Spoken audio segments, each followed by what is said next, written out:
What is up, guys? Dashing here for episode 406 of Community Universe Mode and edition number 129 of Friday evening Genesis, I guess. Indeed, going live as the soccer game is on. But what are you going to do? I got to go live right now, so struggle with saying goal every 5 minutes in the chat. But of course, this is the go home to CMV's Cause and Effect 3 pay-per-view this Sunday, the card of which has been posted on our website. So if you want to get those cheeky predictions in, you can go ahead and do so. It is going to be a great card, though. We'll play host to an 8-pack challenge among 4 championship matches, as well as Azrael Kane taking on John Reed inside of a steel cage, and a much more. But the participants of that 8-pack challenge about to face off right here of our show, an 8-man tag team action.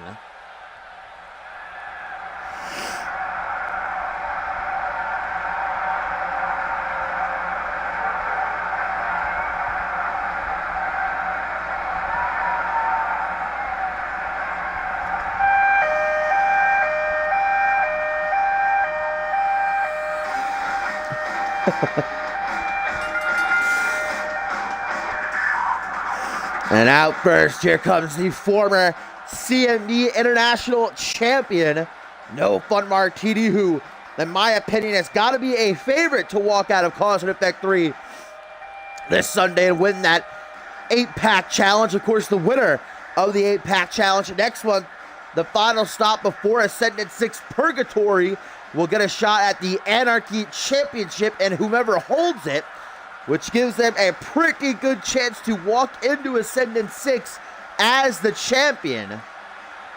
And No Fun Martini has been on a huge roll as of late, knocking off Tyson Cage inside of a prison cell match and getting a win over Matsuda Tanaka as well. Yo, what up, Wrestling Mark? You're, Angelo, right? Very excited for his debut a little bit later on. Non-title matchup against the current Anarchy champion, D'Angelo Prince.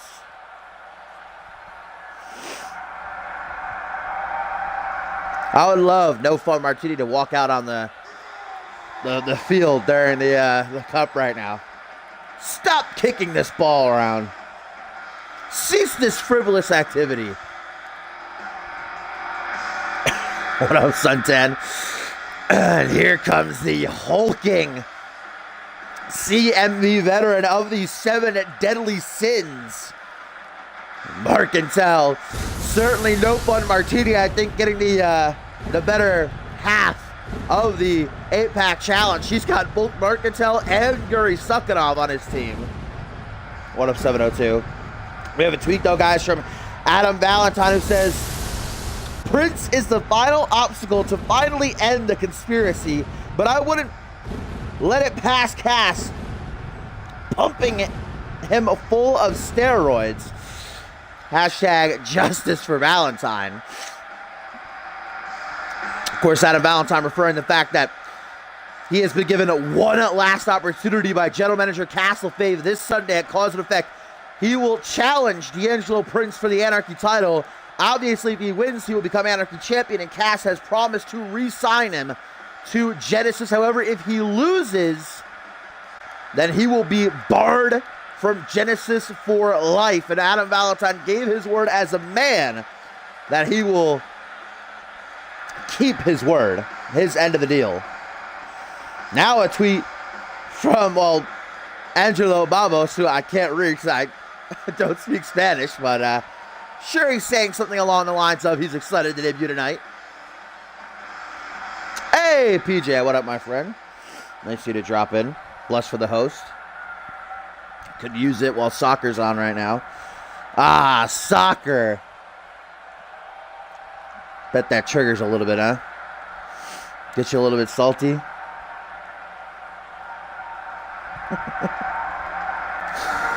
Of course, an 8-pack challenge. All 8 men will be active in the ring at the same time, and the only way to be eliminated is by pinfall or submission.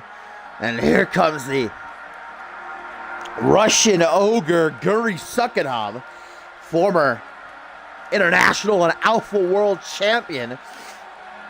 Guri actually last week made his intentions known that he wants a shot at the alpha world title, but you know, the Anarchy Championship is a belt he's never held, and I'm sure he would love to add that title to his resume, so he's not going to pass up the opportunity. Last time we did see Guri was at Homecoming 3 when he lost the Monster versus Monster match to Fusion's Damien and then was brutally attacked afterwards. I'm sure Guri is still not too happy about that, but I'm going to try to focus here.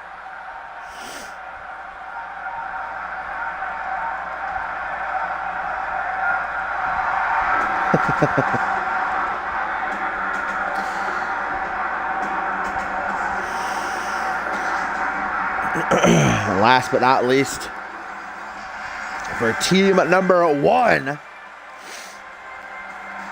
bringing his submission expertise, it is the Portuguese wrestling god. A Portuguese god of wrestling, rather. I got that backwards. A little bit jumbled up. Former CMV World Tag Team Champion has been at odds with his former tag team partner as of late, but he is coming off of a win last week over Tyson Cage, so Kevin Silva feeling good about himself right now. Oh, Voodoo just dropping in, making his annual visit.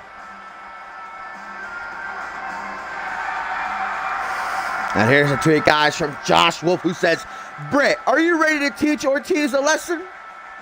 Yeah, that's our main event, and it is a big one. Reese Ortiz and international champion Dallas Steele will take on Josh Wolf and Alpha World champion, the Bloody Brick, Chris Andrews. Of course, the head of Cause and Effect this Sunday, where Josh Wolf will, for the Invitational winner Ortiz, challenges Chris Andrews for his Alpha World Championship. A lot to get to on tonight's show, though. As here comes one of the hottest signings of Genesis this season, the former tag team partner of Kevin Silva, who defeated Kevin Silva 2 weeks ago.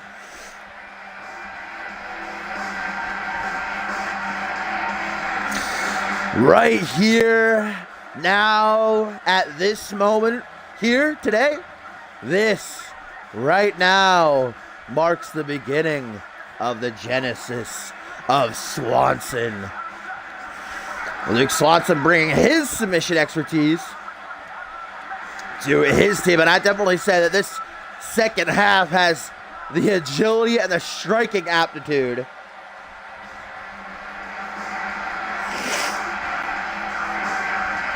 And there's a tweet from Chris Andrews responding to Josh Wolf, says, "I'm ready to smash skulls and drink beers." As always.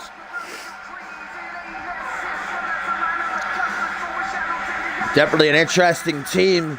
Luke Swanson, Matsuda Tanaka, Shaquan Shea, and Tyson Cage. Matsuda Tanaka and Shaquan Shea have their storied past.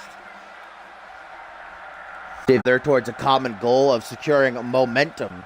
Josh Wolf telling Britt here that the first round will be on him. Celebrating a little bit early.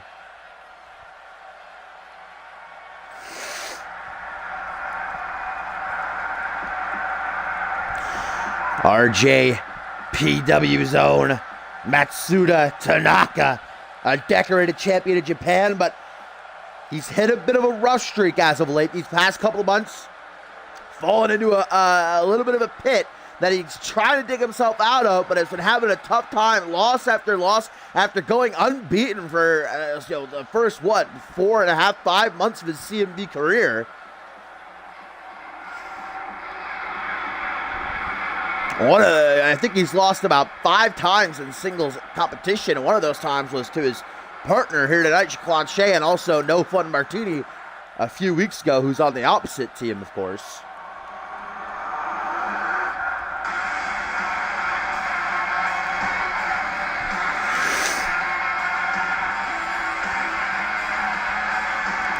I would love if Chrissy just popped up right there as soon as you said that.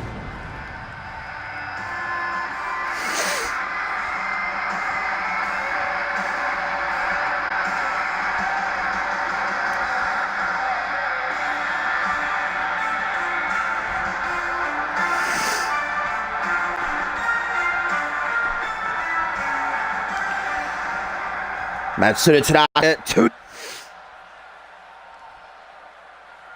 As out next, we have got the former 2-time CMV Anarchy champion, Rip Tim. Tim died a long time ago.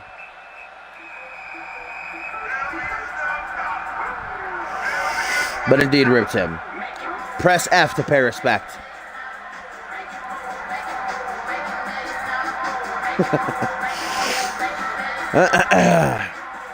But there is, and sporting a new look, ladies and gentlemen, Jaquan Shea, who we have not seen since Homecoming 3, where he lost his Anarchy Championship to a new champion, D'Angelo Prince, and now Shea, if he wants to become a 3-time Anarchy champion, going to have to defeat 7 other men this Sunday at Cause and Effect.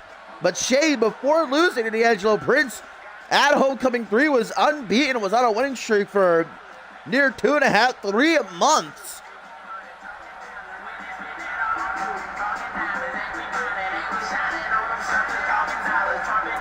Look at that. Is that still a command? I think it's still a command. We'll make this the Jaquan Shea command. Oh, I guess it's not Ura. I don't know what it is then. Jaquan set out to hashtag make it a win tonight, though. And last but not least, dashing Tyson Cage going to make his way out from the back, and this man has got to be on cloud 9 currently. His first movie role where he plays the titular Moon Knight, opening #1 worldwide. And I think that's kind of what knocked him off his game last week and allowed Kevin Silva to defeat him. Tyson Cage so caught up in the success of his first film. Hopefully he's readjusted a bit more now, but something tells me that his cocky, egotistical ways are going to get even just worse from here.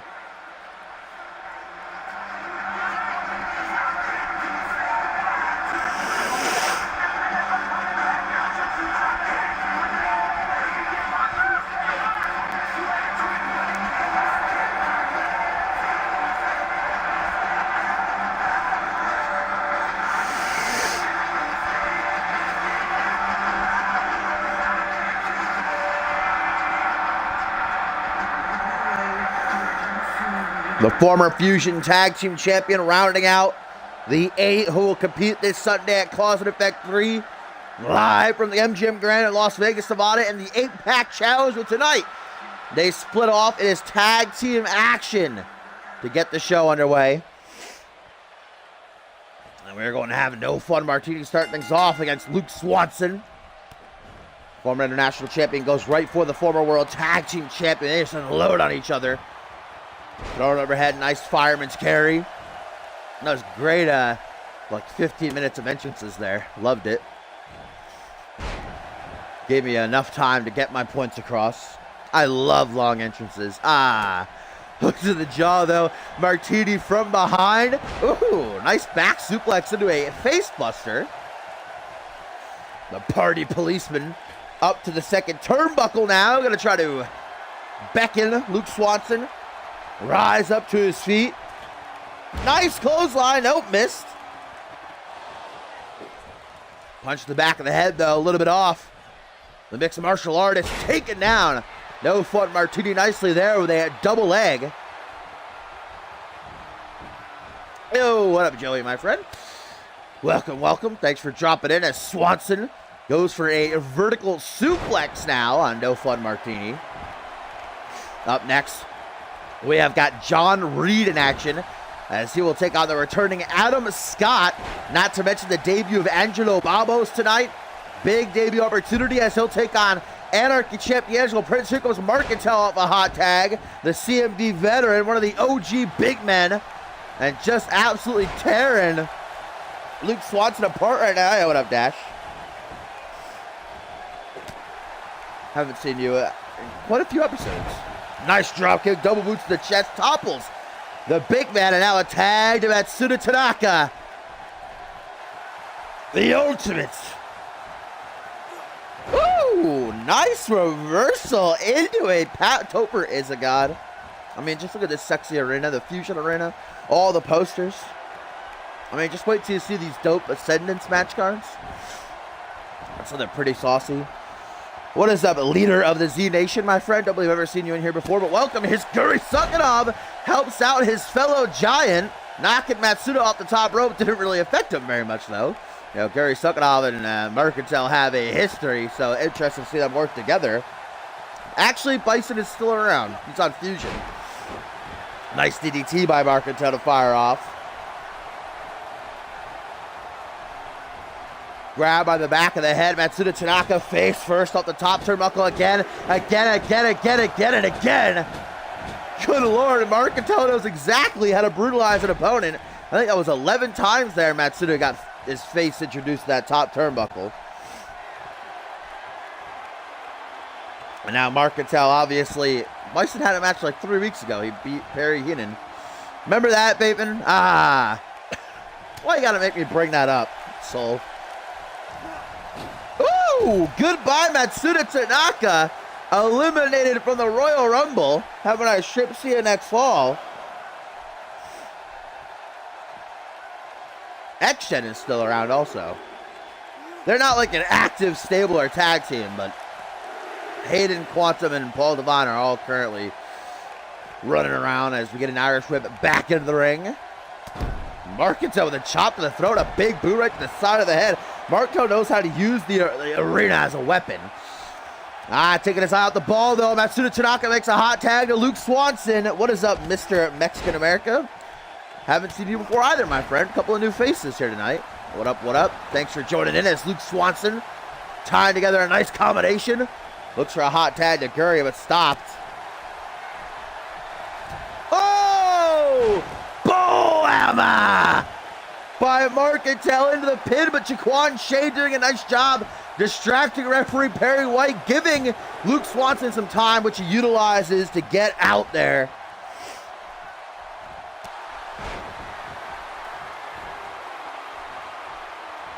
Yes, rip me. I'm probably going to die soon enough. So that's a good one. I'll take that one. Here comes vintage Swanson. Tanaka just now getting back up to his feet.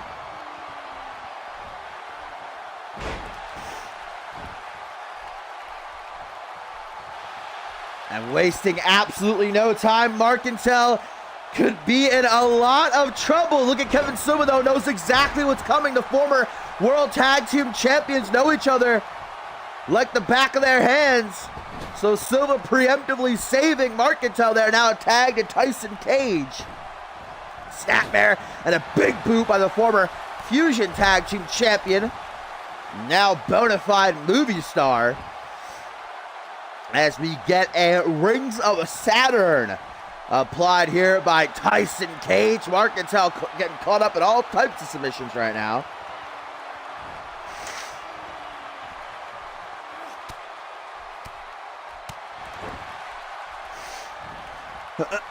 Kevin Silva tried to take a cheap shot from the apron. I think I'm going to be doing a lot more on this stream because I literally just woke up like not even an hour ago. Look at this one. If these two decided to actually form a tag team, could you imagine? Rip the Genesis Tag Team Division. What teamwork there, as now the Russian Ogre is the legal man. Are you talking to me when you ask what happened to Dave Anderson? Because I feel like you could be talking about Dave Turner and Paul Anderson. The former international and Alpha World Champion currently in trouble at the hands of Tyson Cage. Gonna take him for a cheeky little bit of a walk over to his corner. Guri stops him just in the nick of time, though. Scoop slam drops down behind as Tyson Cage pushes him off into the corner. And a forward Russian leg sweep. Guri right back up to his feet, though. You know, Guri Sukanov, over a year he's been in CMV, has only been defeated 5 times, one-on-one. 5 times. Absolutely incredible. Oh! Code break. Actually, 6 times now, because I wasn't counting Homecoming 3. Still incredibly impressive, though. Wow! Tyson Cage going down low. Referee Perry White being very lenient to not call for the DQ, and a Canadian Destroyer to the 400-pound Guri Sukanov there. Hooks the leg. One. Kevin Silva, though, doing a great job on defense tonight. Jaquan Shea finally going to take him out with a teardrop suplex.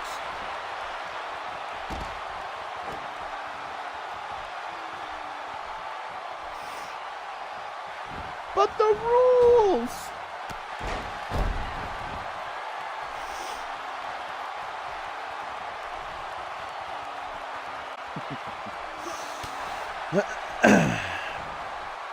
Whoa! What the hell? Guri Sukanov. I have never seen him hit anything like that before. A monkey flip from the Russian Ogre. And oh, dear Lord. Trio woe position. It's like Guri's hanging Tyson Cage up like a skinned deer. Rips the throat. Guri Sukanov might have eyes to finish. Leg drop. 400 pounds. Look at how he held it there as well. Yeah, gorilla flip. Dinosaur flip. Goddamn. Pop up. Right hook and vintage Guri as he looks to follow it up with that devastating sit-out powerbomb of his. And there it is. Good God Almighty.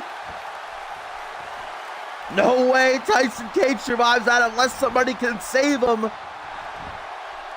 1, 2, just a, wow, okay, I guess I was wrong. Only a 2 count. Tyson Cage getting out at 2.999. Well, Guri says, fuck this then. Trying to tag somebody in, gonna bring in No Fun Martini. Grabs the arm. 2 rivals now head to head, been fighting for the past couple of months. Ooh, and a code breaker immediately to Martini. It was a couple of weeks ago that No Fun Martini knocked off Tyson Cage inside of a prison cell match. Martini is reeling right now, trying to get back up to his feet. Tyson waiting for him though. That Canadian pile driver. The Destroyer. And the Martini's busted open. Tyson Cage does not go for the pin. It's an interesting tactic. Yeah, No Fun Martini. Oh my God. I have never, oh wow, jumping literally right through No Fun Martini. Oh, into a boss man slam though.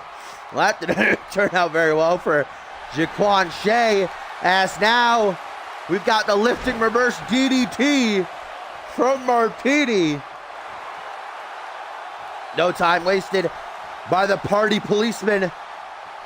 Trying to finish spinning reverse STO.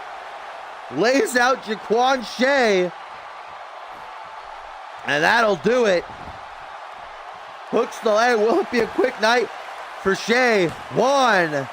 Ooh, we got a slow motion pin. Luckily, though, Jaquan Shea has not endured enough damage to keep him down. Tequila Sunrise being applied. Absolutely torturous submission. I always think they submit.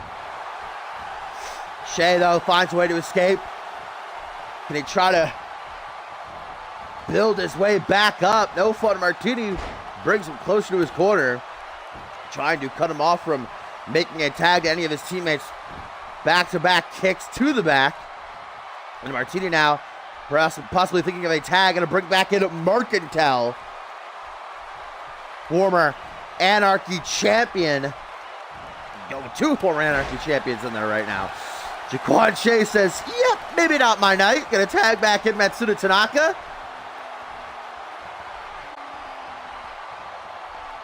And the Dragon Slayer looking to bring things together for his team, but instead gonna catch a massive single-handed choke bomb.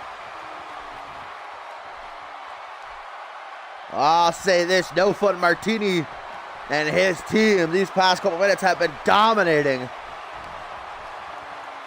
And Mercantile not afraid. We already know that Perry Heenan isn't going to call for a disqualification. having allowed that straight dick punch a few minutes ago, but now a powerbomb from Mercantile.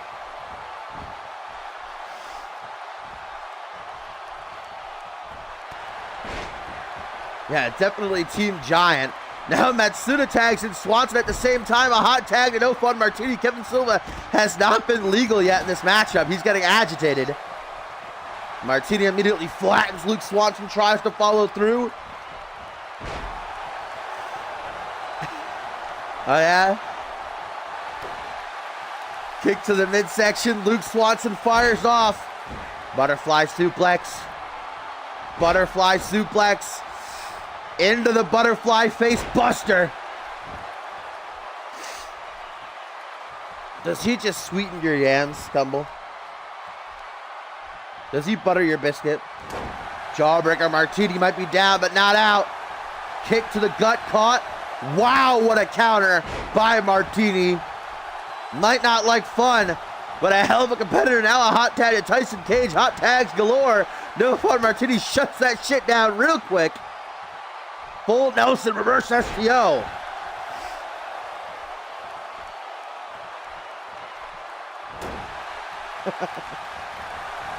This is a clothesline. Martini now going to make him pay for it. Reeled into a front headlock. Double leg takedown, man. No Fun Martini's team is working so fluidly in this matchup like a well-oiled machine. Here comes Martini. Will it be enough to finish? Lifting reverse DDT. No pin, though. And not enough to get back to his feet either. This matchup draining Martini of his energy.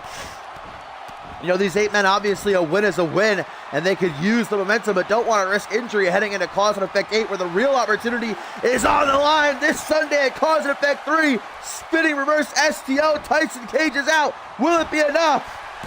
1, 2. Tanaka, though.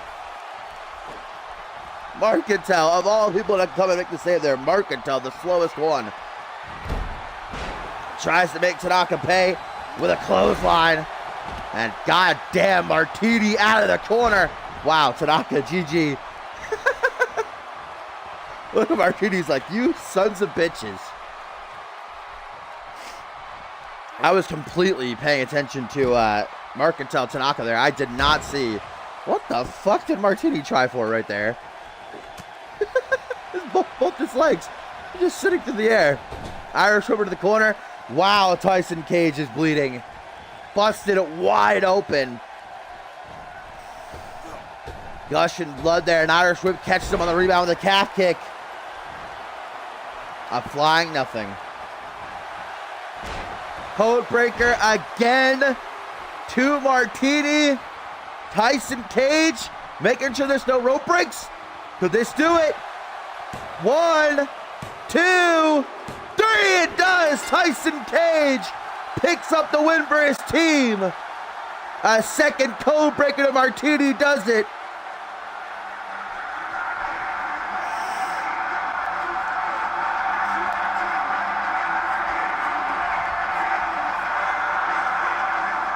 And it looks like the back and forth between No Fun Martini and Tyson Cage will continue as Cage gets his win back from a couple weeks ago.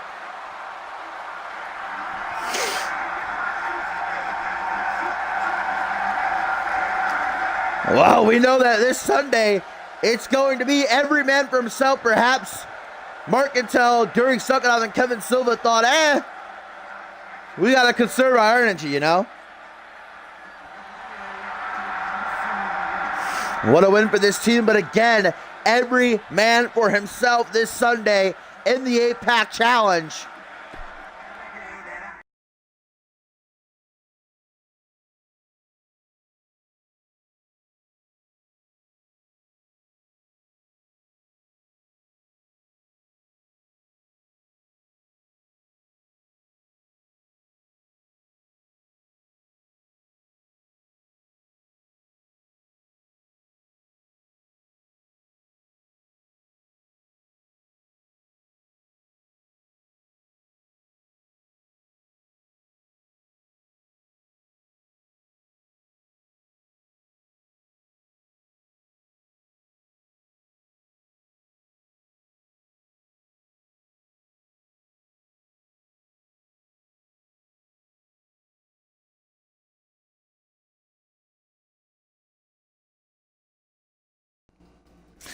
Up next, guys, singles action comes our way for Genesis number 129, the go-home to Cause and Effect 3 this Sunday, and it is John Reed taking on Adam Scott.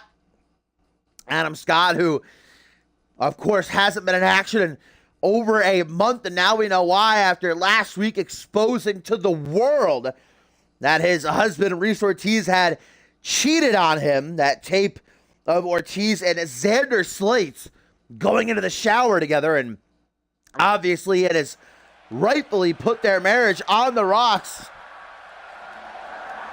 We see that it's made Ortiz,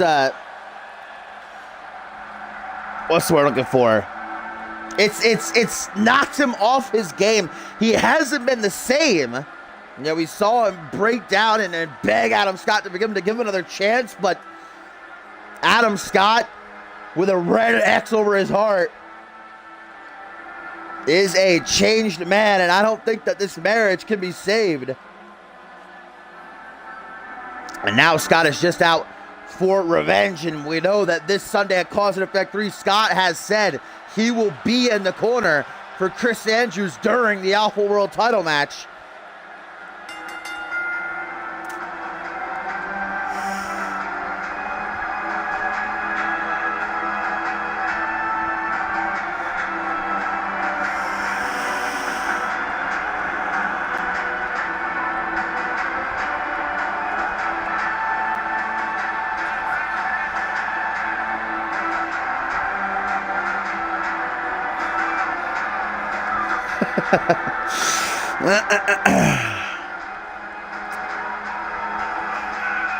Am I vamping? Here's a tweet though, guys, from Paul Heyman. Says, Guri sucking up at Marketel as a team. I'd have to make some calls. Yeah, apparently John Reed vamping.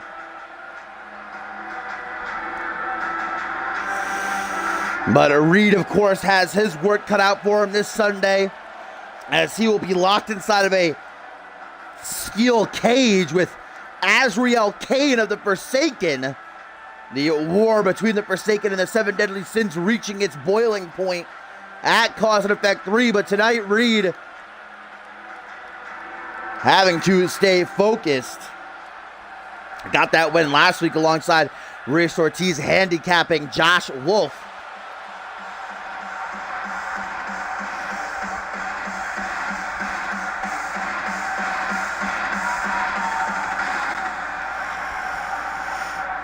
And here he comes with that red X over his heart. Adam Scott, before disappearing for a month, was on a winning streak.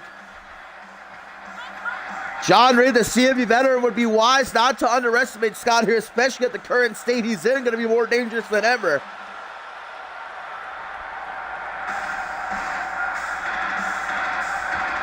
Yeah, I think Adam Scott's sadness has turned into, well, piss and vinegar, as we say here in CMV.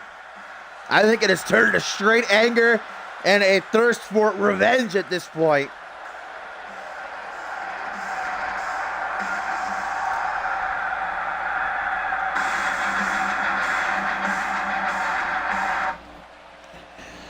But here we go. John Reed and Adam Scott are going one-on-one in our next matchup. And a handshake out of the gate is interesting enough between these two. Just because Adam Scott has a score to settle with his husband, Reese Ortiz, doesn't mean that he's got any personal issues with John Reed. Though last week, John Reed and Reese Ortiz, as we just touched on, were on the same team. Would it be a thing like anybody that Reese Ortiz associates with, Adam Scott's going to hate as well? Doesn't seem like it. Hopefully we get a clean bout. Forearm smash. Jumping jack, it's wrong time to do so. German suplex by John Reed. Nice hurricanrana there by Adam Scott. Coming into this season, Reese Ortiz and Adam Scott were a hot prospect in the tag team division. They went on a huge winning streak, and then, of course, Reese Ortiz gained single success in the Cyborg Invitational and kind of, in a way, left Adam Scott behind, and all that success built it up. Reese Ortiz didn't know how to handle it, and I guess turned to Xander Slate, a CMV veteran who has had so much success, kind of like a mentorship. We know that Xander Slate doesn't have any sort of remorse about what happened, about what he did. In fact, he's been poking and prodding Adam Scott on Twitter, talking all that trash, just as the OG Dirty Heel does. Nice counter right there by Adam Scott. What up, Hellish? Just in time. Stop down onto the face there by John Reed. And, of course, the Forsaken will be in action later on tonight as they look to remain unbeaten, taking on their biggest challenge yet, the ATL. Elbow to the back of the head. Up next, though, we've got the debut of Angelo Babos. The Outlaw arrives, and big opportunity taking on Anarchy champion D'Angelo Prince in a non-title matchup. John Reed continuing his attack here on Scott with a double axe handle. Up over the shoulders now, and John Reed currently in full control over the rookie. Reed coming up on 3 years here in CMV, a former Anarchy champion. He has been really fighting a war on all fronts lately. You know, the beef he has with Josh Wolf, and then obviously with the Forsaken, and even Crazy J on Twitter. Those two have been going back and forth nonstop at each other. What a reversal by Scott. And I really think that Adam Scott, his biggest... Oh, out of nowhere with the Spear of Destiny. 1, 2, just a 2 count. Wow, that's just how quickly John Reed can beat you. Well, I was just about to say, I think Adam Scott, like, his biggest asset is his reversal wrestling. It's just such crisp counters. Nearly got beaten in the blink of an eye right there, though. Swinging around a dropping chest first down onto the top rope.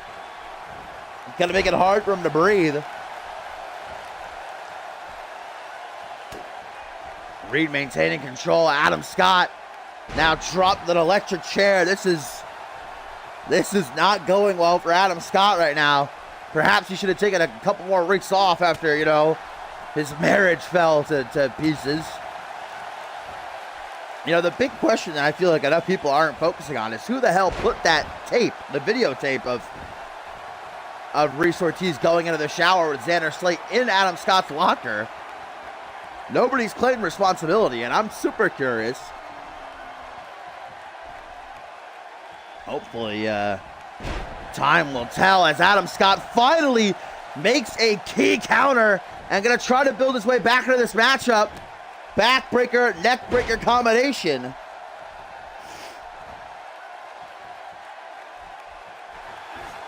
Oh, jumping cutter attempted, but John Reed. Wow!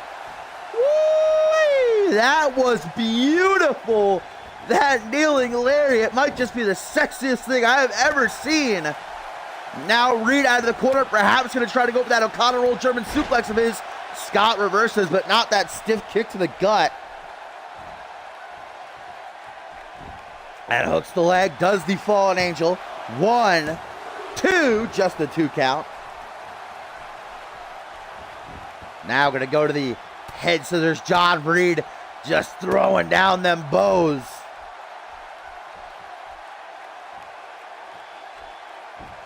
Up onto one knee. Adam Scott has been getting absolutely decimated in this matchup, but there's no quit. Still continuing to fight through. Reverse chinlock. John Reed wanting to slow things down. Knows that Adam Scott is the more agile and the quicker. Adam Scott, though, starting to mount a little bit of a comeback. Elbow to the gut. Elbow to the gut. Sets himself free. Kick to the midsection, though. John Reed immediately back in control. Seems like nothing Adam Scott does in this matchup can get him any sort of advantage. Now Snake Eyes out of the powerbomb position.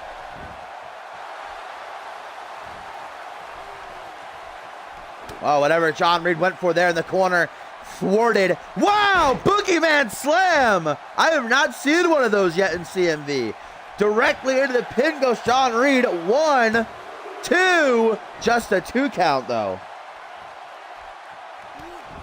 And a stiff kick right to the back, surely gonna send shooting pains up and down Adam Scott's spine in the tour of hell. This has just been an absolute freaking beating delivered by John Reed to Adam Scott. And Reed has had enough now as he looks for a second spear of destiny. 1, 2, Wow. Adam Scott kicking out of a second one, and John Reed is livid with good reason. My God. Adam Scott can't mount. And no! Snapmare. Roundhouse kick, yeah. Can you imagine Adam Scott clutching to come back and get this win? Now going for the arm, finally has the upper hand, well, literally there, of John Reed snapping it over his knee, and Scott now lining up his shot. Reed to his feet. I don't know what the hell he just went for there, but John Reed expertly sidestepping. Expertly sidestepping. Sometimes I talk too fast. And a second time, John Reed gives Adam Scott the tour of hell. No pin to follow through. Scott immediately shakes the cobwebs, pops back up to his feet. Upper hand, Adam Scott, man, got to appreciate it. There's no quitting this kid. I don't know about taunting right there for so long. Now sends Reed in the corner. Tosses him out to the top rope. High-risk offense pays off. Senton rebounds, ducks a clothesline. Springboard crossbody, still not done. And a wheelbarrow bulldog to bring it all together, busting Reed wide open.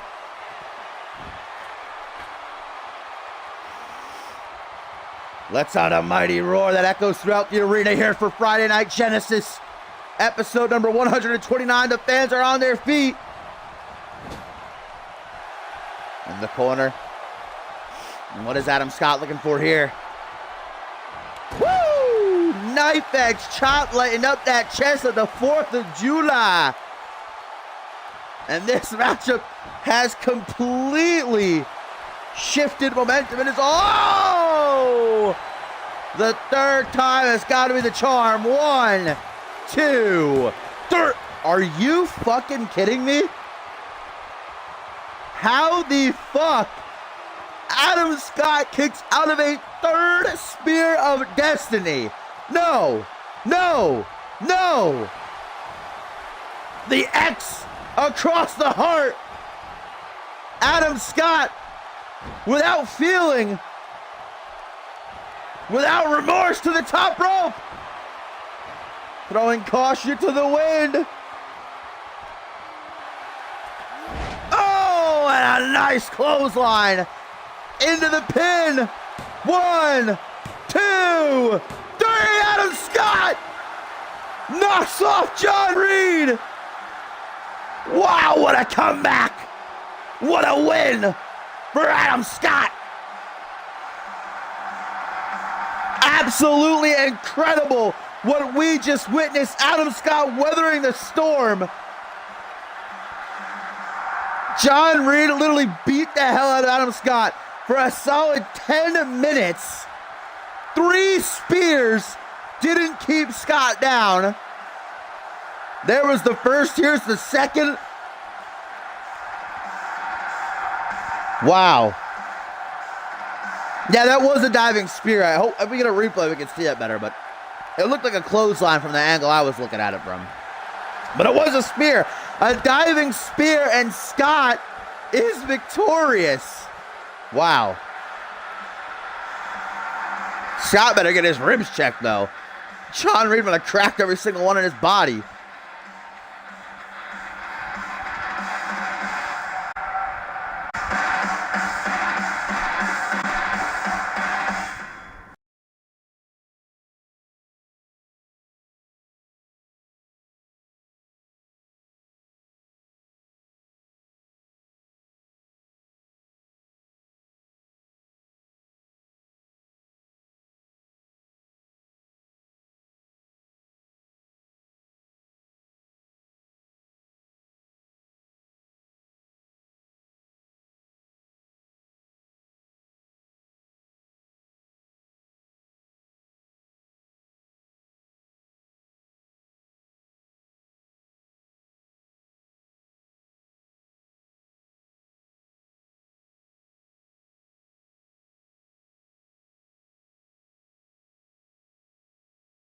Yeah, the 8-man happened. Tyson Cage pinned. You need to get the win for his team. This is our third match of the evening. for Genesis number 129. Thank you, Day. I did not create it, however, though. It was Topher in the chat there. That whipped up this beaut. But still a lot to get to. We have got Sam Valentine going one-on-one for the first time ever with Xander Slates.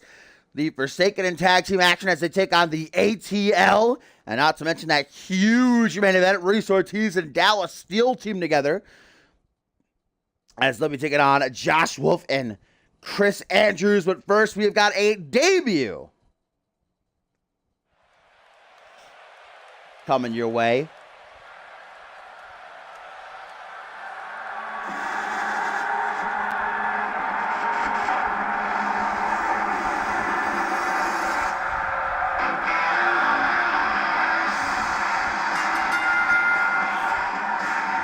The Outlaw Angelo Babos signed to CMV a couple of weeks ago. Now enters the Genesis Arena and has a huge opportunity in front of him as he'll be taking on Anarchy champion D'Angelo Prince. Non-title it may be, but a win here could immediately shoot Babos up the rankings. We know this Sunday D'Angelo Prince defends his Anarchy title against Adam Valentine, and a match very, very pivotal for Valentine and getting his job back here on Genesis. So let's see if Babos can soften up Prince a bit for the self-proclaimed GOAT.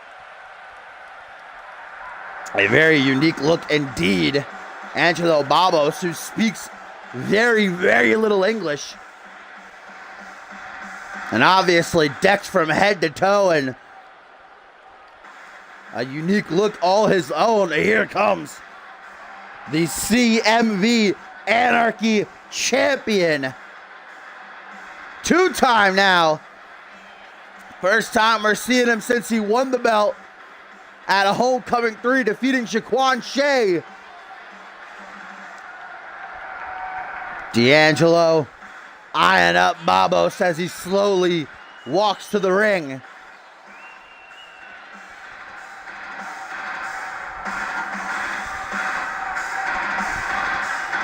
I don't know much about Angelo. I can't tell you a whole lot about his background, but something tells me this has the making to be a good match. And to be honest, it really doesn't matter who D'Angelo Prince in the ring against. Just he alone has that potential to make any match with any opponent 5 stars.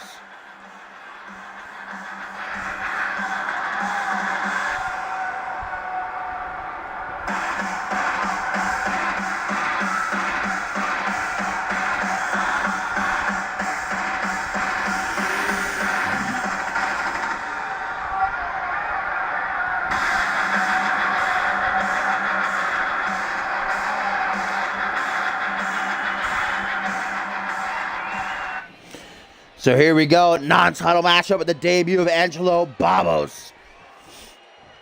Taking on D'Angelo Prince, referee Perry White rings the bell. These two immediately come face to face in the middle of the ring, and Babos pops up D'Angelo, inverted atomic drop, and again. And then, okay.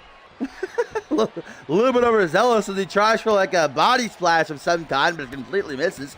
Now some wow!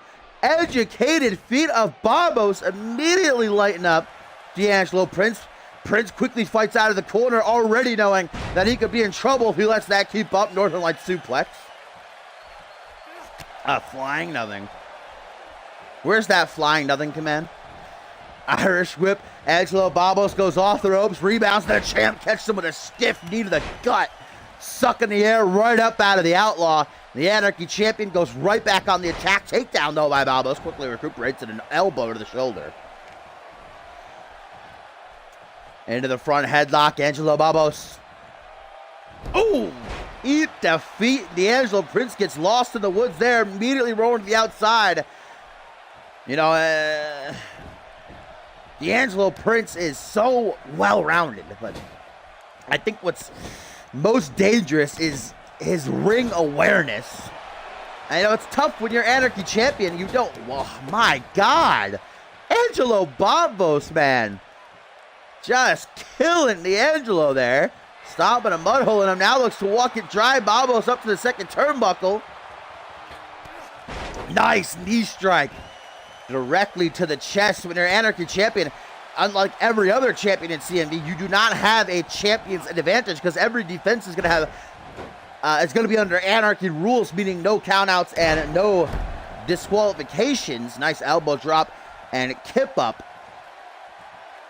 But D'Angelo is just so dangerous. Can't get that point over enough.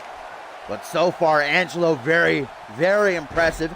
Currently, Prince is in firm control. Snapmare into a reverse chin lock. Well, damn, Angelo's not looking to stick around for very long. Elbow to the gut. Elbow to the gut again. Breaks himself free. Now looks to close and kicks in the midsection. Attempted by Prince. Irish whip into the corner from behind. Looking to get a look at ass. Up to the top rope. Not a place that Prince wants to be. Angelo Babos looking for a huge win in his debut at a burning hammer setup. Right down onto his head. My God, drilled like a nail into plywood. Prince just got obliterated, and now Babos from the high rent district with a double boot stomp. That could have very well just cracked a rib. Maybe all of them, and Angelo ain't no thing but a chicken wing. Very happy with the way he's been competing here so far. I am as well. But time wasted, especially against the veteran like D'Angelo. Prince gonna cost him there. Bangarang, and Prince now basking in his ever-expanding glory. But there you go. Wow, kick to the gut. Look at this roll-up. 1, 2. Oh, not even a 2 count. Both men back to their feet. Kick attempted, caught though by D'Angelo. And an elbow to the thigh, and oh, followed by an inverted overdrive. D'Angelo cracks his neck. Closing back in. Too much time wasted though. D'Angelo Prince should know better. Babos gonna make him pay, but a reverse DDT by the champ. Sends a kiss out to the CM Universe, takes a bow. And there's the leg drop. Connecting flush. Prince is not done. Snap German suplex, and now just throwing everything at Babos. Stomp to the back of the head, up to the second turnbuckle. D'Angelo Prince takes a risk, and it does not pay off there for him. Quickly tries to get back up to his feet, and he does. Irish whip into the corner. The Anarchy champion approaches slowly but surely. Gets caught up nonetheless in a DDT from Babos. The Outlaw in his debut. Looking to send a message to the Genesis locker room. What a forearm smash. Might have just sent D'Angelo into another dimension, into La La Land. And Babos now takes a moment to do a bit of taunting. Pressing his knee to the back of Prince's head. D'Angelo on spaghetti legs. Looks to capitalize as Babos, but D'Angelo playing possum, and now the champion closes in. Might have just tried for the Hangman's facebuster, but a counter into the dragon script. And now a hook to the leg for Babos. Desperation pin, only a 2 count. I knew this. Something told me that this was going to be a good match, and it is not disappointed. But Babos looks gassed. Trying to get a little bit of gas back in the tank. Fuel up, but those precious 2 seconds D'Angelo looks to utilize. Runs right into a back body drop. Now grabbing a hold of the arm. And Babos looking to make sure D'Angelo can't use that hand again in this matchup. Stomping right on the wrist. Not done as the Outlaw. Goes for a bicycle knee. Wow! What a fluid motion that was. The discus knee countered it right into a backstabber. Mwah! That sequence. Oh, what a kick! What a kick! 1, 2. Just a 2 count though. How in the hell did Prince kick out of that? Babos to the top rope. The newcomer, the Outlaw, tries for a knee drop, but Prince using his veteran instinct to move out of the way. I love this match. And now D'Angelo tries to finish again, but again, clutches big time. Does Babos, turns to the CM Universe, the rookie. feeling good about himself right now. Brings the champion up to a vertical base. Oh, there's that discus knee. This time it connects flush. No time wasted. No flash, and Angelo Babos lines up his shot to pull the trigger. Will it be enough? Rolls through, and a kick right to the chest. Those feet of Angelo Babos looking to secure the win. 1, 2, 3, and he does. Angelo Babos knocks off the Anarchy champion in his debut. What a match, and what a win. Mamma mia.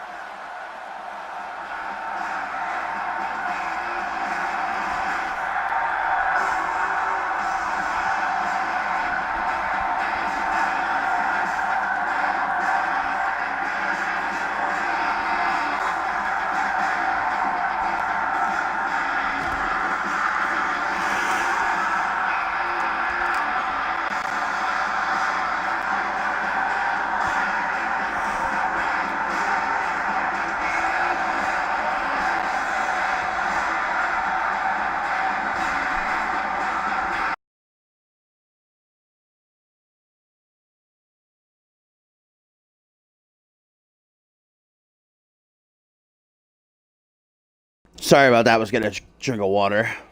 Wow, though. Honestly, what an awesome match that was. And welcome to Genesis, Angelo Babos. Can't ask for a much better debut than that. Knocking off the Anarchy champion. Well, hopefully D'Angelo can try to recuperate quick enough before this Sunday's Cause and Effect 3. He defends his title against Adam Valentine. Speaking of, here's Valentine tweeting out saying, "That's who I have to face. Prince, you might as well not show up." Taking that chance to a little dig at his opponent, and a tweet from Babos as well, again in Spanish.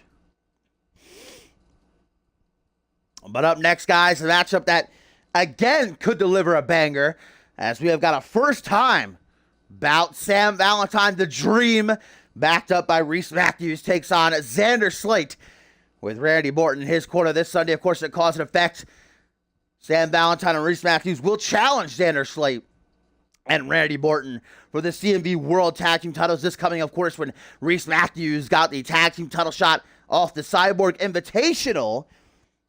Unfortunately, though, in his gum investigations, he ended up being arrested and brought to a nut house, a psychiatric ward. They didn't want to keep him, though, so they dropped him off back of the arena. He was already heavily medicated. Sam Valentine, being the smart man that he is, saw the opportunity in front of him to take advantage of Matthews, saying he was his tag team partner, and Matthews, well, and his drugged up skills, has pretty much adopted to Sam Valentine's lifestyle. Well, this is all about momentum right here. If Valentine can try to knock off Slate, it wasn't a good night last week for any of these four men. Reese Matthews took a singles loss to Adam Finito. Sam Valentine lost to Brody Halleck, and the Good Brothers lost to the ATL clean. The ATL in action later on tonight, of course, they're going to follow up off that win as they take on the unbeaten Forsaken.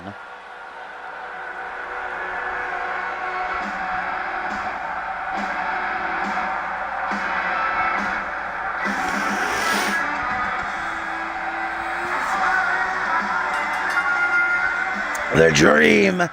Sam Valentine is a CMV veteran with nothing to show for it. It has never won championship gold in CMV despite numerous opportunities at various titles. Gotta call Sam Valentine the ultimate opportunist. And there's Reese just wandering out from the back. His gum investigation been put on hold as he looks to become World Tag Team Champion this Sunday.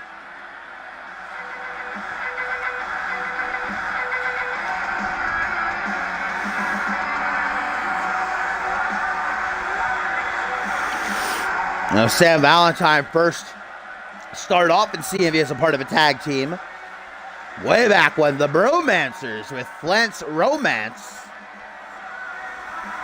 He is a tag team specialist, so It'll be the first time this Sunday that he and Reese actually team together, though.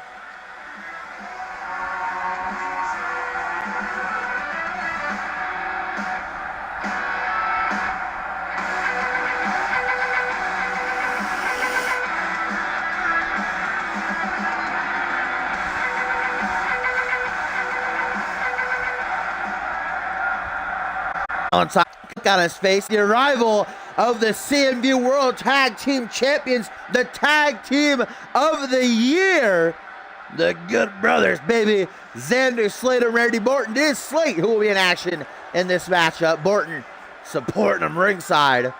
These men have conquered the Genesis Tag Team division this season. Their first reign lasting 5 months. Their second reign now. They've held the belts for near 2 months.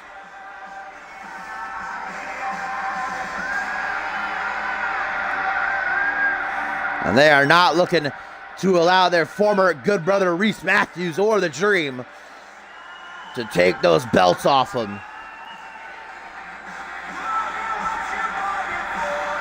And remember, if the Good Brothers do retain this Sunday, Xander Slate challenged Brule to a title match next week on Genesis.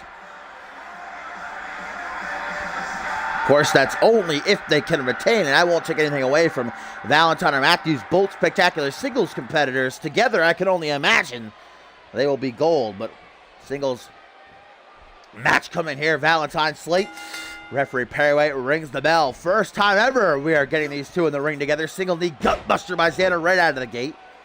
Not a good start for Valentine, but firing back quickly with a punch to the midsection. Then a pendulum backbreaker, a couple of steps taken before dropping him across that knee, then stretching. Valentine certainly knows how to work an opponent very well.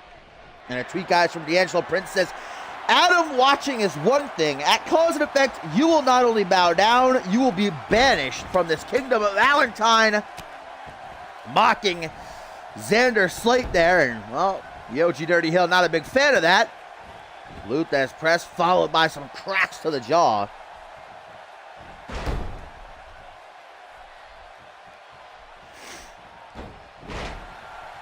Back and forth they go, tit for tat. As it is the first time ever they're facing off, wanting to feel each other out some bit.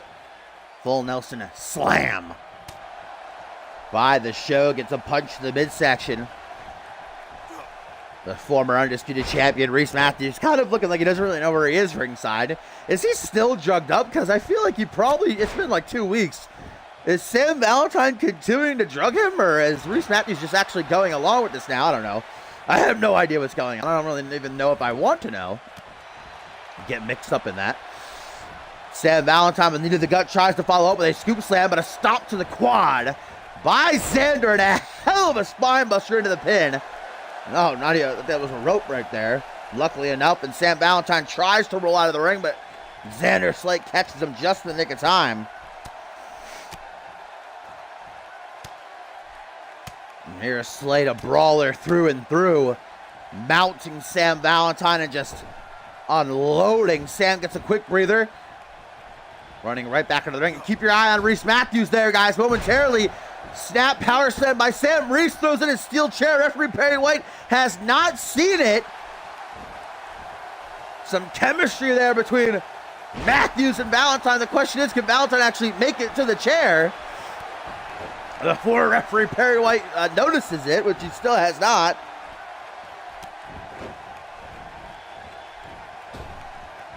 Rebounds off the ropes. Elbow drop to the back of the head. Referee Perry White, I believe, has... Did you get the chair out of there? Hello? You're standing right on top of it. Xander Slate, Future Shock DDT. The butterfly DDT. And now Matthews trying to distract referee Perry White by fiddling with that top turnbuckle. A little bit too late, though. 1, 2, only a 2 count.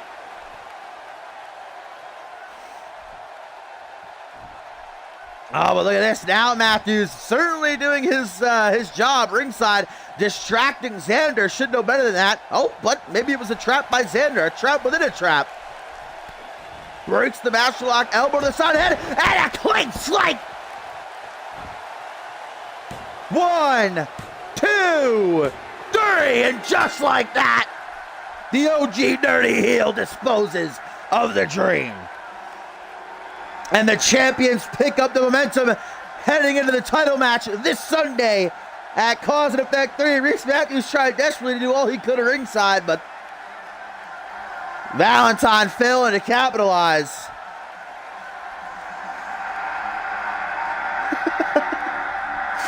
Reese is just trying to have a good time, all right? Why are you trying to kill his vibe? I would have loved to get a replay of him clapping, though, because I didn't see that.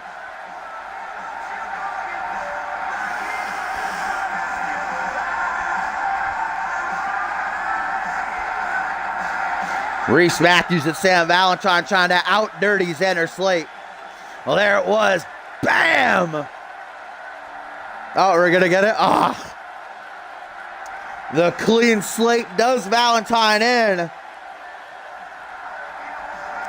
And is that foreshadowing? And the Good Brothers retain. Matthews and Valentine this Sunday at Cause and Effect 3.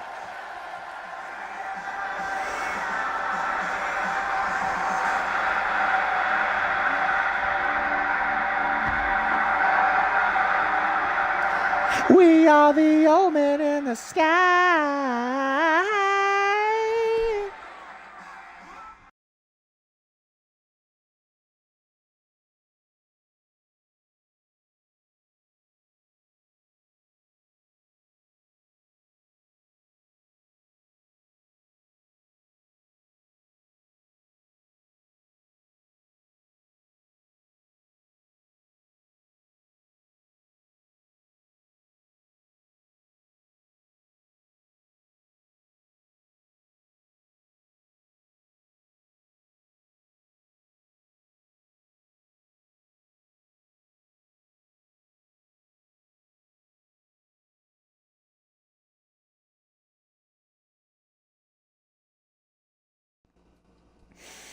All right, guys, it is our tertiary main event coming up next. Still to come, it is going to be a battle of the giants when the Tower of Dominance, Brody Halleck, takes on Big Ham Joey Bacon. And our main event, Maurice Ortiz, International Champion. But first, it is the unbeaten Forsaken taking on the ATL. Malcolm Bryan and Sean Porter, who are huge win over the Good Brothers last week. Looking to use that momentum to take out Uriel Wick and Azrael Kane. It is Kane this Sunday at Cause and Effect 3, who will be locked inside of a steel cage with John Reed. But tonight they try to focus on their tag team careers and wanting to rise up the rankings, man. So far, they have torn through every team put in front of them, and Castle Fave certainly has got to be taking notice.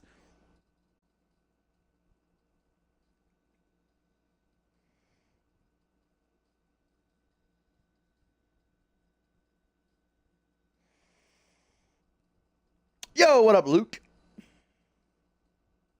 You just love that shirt, don't you? You wish you could have one, but limited edition. Should be wearing my Quantum shirt right now.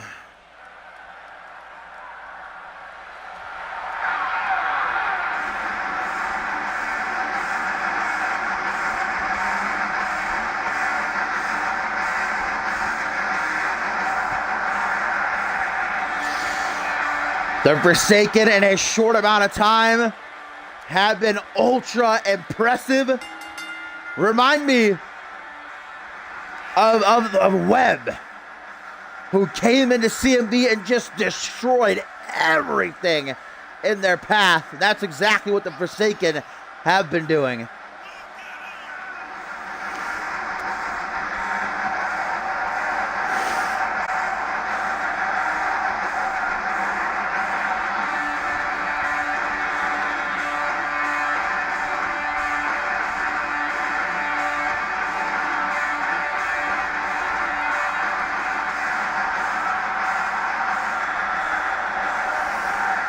This is Uriel Wick and Azrael Kane in action, but as said, this Sunday, Italy, Azrael Kane one-on-one with John Reed, locked inside of a steel cage. And I usually don't envy Reed, but I especially will not. He's trapped inside of a goddamn cage with that beast. And here come former Fusion Tag Team Champions, the ATL, off that huge non-title win over the Good Brothers last week, and also to Sean Porter's singles win over Sam Valentine. a few weeks ago. The ATL are feeling good right now. The biggest challenge for the Forsaken, no doubt, to date, but can they hand Wick and Kane their first loss? Or will the ATL just be a couple more victims?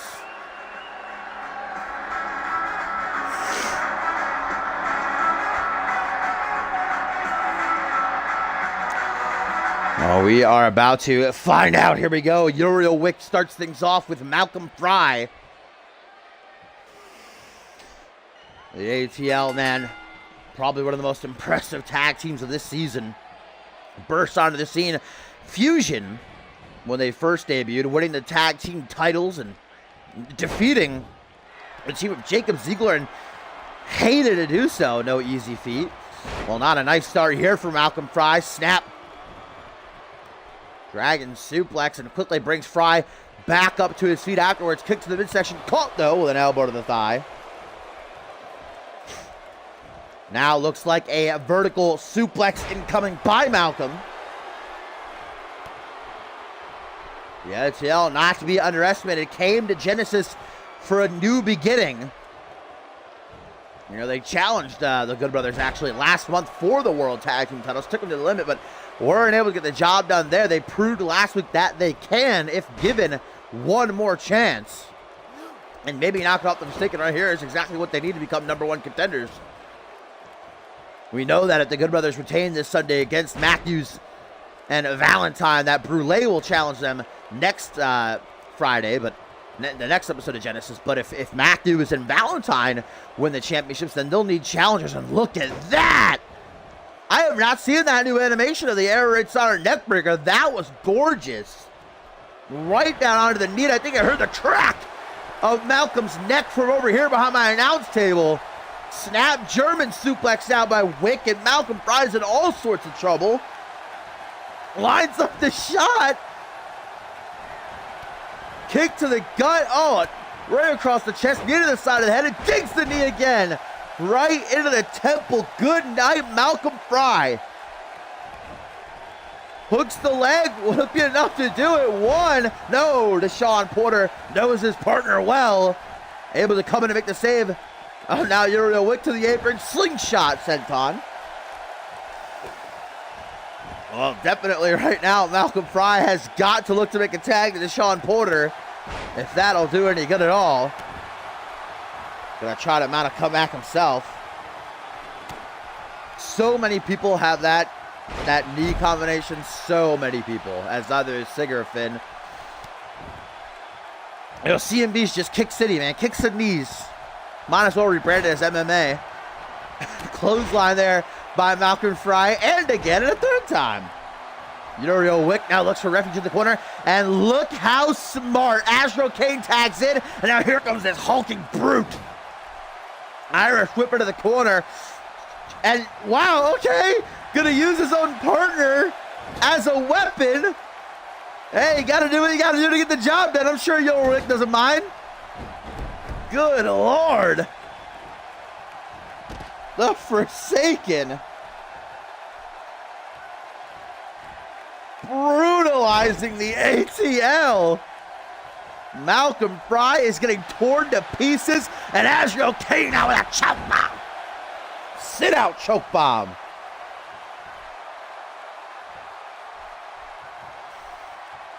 Now Astro Kane circling Malcolm Fry as if he's a shark in the water, smelling the blood of his prey. Malcolm Fry, though, out of desperation, a last-ditch effort. Kick to the gut. Can he hoist the 300-plus pound frame? Yes, he can. Death Valley driver out of the pump handle, desperately into the pin. 1, 2, but it's not enough to keep down Kane. CMV is a nice place, I'd say. It is a nice. Ow! What a punch! Caving the face of Malcolm Fry in. 1, but again, Deshaun Porter makes the save. I don't know if he should at this point. Just prolonging the torture to his partner Fry. And again, Jesus Christ. Azrael Kane with a big power slam into the canvas. Dragged by arm and leg. Malcolm Fry. Look how smart Kane was to drag Fry all the way into his corner that time. Wow, okay. Holy shit. Jesus Christ, man. Tag back into Uriel Wick. Malcolm, this is hard to watch. But Malcolm, yes! Hot tag! And it comes to Sean Porter. Spinning your uppercut. Spinning your uppercut again. And a third time. Tertiary main event, co-main event up next. Brody Halleck takes on Joey Bacon, but right now Porter's trying to save this match for the ATL. Uriel Wick, no fucks given, as he says a quick prayer to his father, and right back on the attack. Beautiful moonsault from Brett's rope. Angelo Babos dash. Shoulder blocked by Uriel Wick. Now nice counter by Porter, gonna send him out to the apron. Watch out, Astro Kane up to the top rope. Deshaun Porter, no idea that Wick is coming down on him with that double axe handle. Kick to the midsection. Oh! Ow! The twist of fate into a submission, but the rope break saved Porter there. Not gonna be saved for much longer. The tag to Asriel Kane. And they call this God's Eye. Into the pin. 1, 2, 3. And the Forsaken remain unbeaten. No problem, Whitey. Nice of you to come in. As you just witnessed the end. The Forsaken brutalizing the ATL in this matchup to get their biggest win to date. Wow. And Diamond, hello. They're all coming in for the for that co-main event. All right, see you, Mark. Thanks for watching.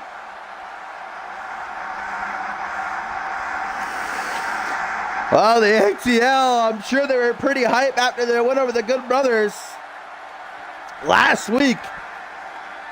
But the Forsaken on another level. They were literally using each other as weapons.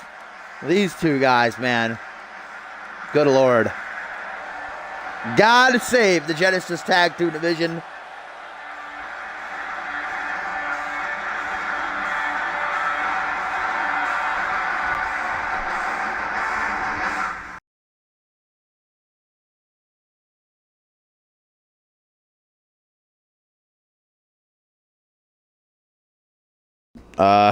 Hefe in the wrong corner there.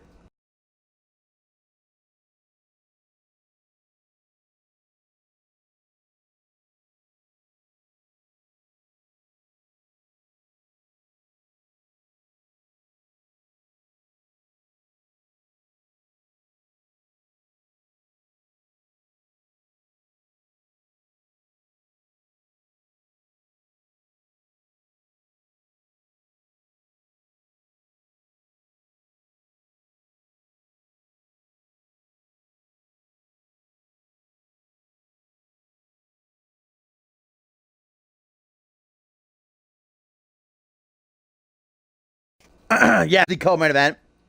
Main event still to come. Reese Ortiz and Dallas Steele take on Josh Wolf and Chris Andrews. But first, the Tower of Dominance. Brody Halleck takes on Joey Bacon. We know this Sunday at Cause and Effect 3, Brody Halleck will battle Bacon's tag team partner El Jefe. One-on-one. Jefe, it was last week, he came out saying, your bullying will not stand here on Genesis, Halleck. And asked Castle Faith to give him the match against the Tower this Sunday on pay-per-view. Might regret that. Last week, Halleck showed a bit of ring rust in his return against Sam Valentine, but ultimately got the win. Now he faces someone a little bit more his size in the 7-foot-tall, 500-pound Joey Bacon. Hefe gonna get a front row seat to exactly what Halleck is capable of.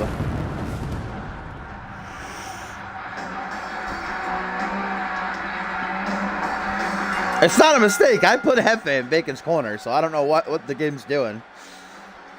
Maybe it's just a glitch on screen because I don't see Hefe behind him.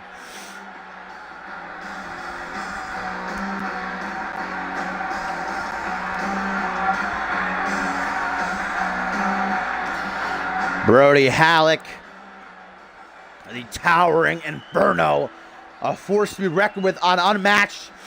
The end of last season and much of earlier this season, debuted at Homecoming 3 by destroying Elijah Stewart, and Bob Luger destroyed Sam Valentine last week. And now looks to destroy Joey Bacon tonight before doing the same to his partner this Sunday.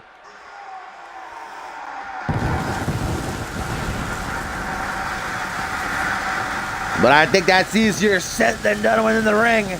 With the 7-foot-tall, 500-pound big ham, Joey Bacon. Gonna try to soften up Halleck a bit before sending him to Hefe at Cause and Effect 3, excuse me.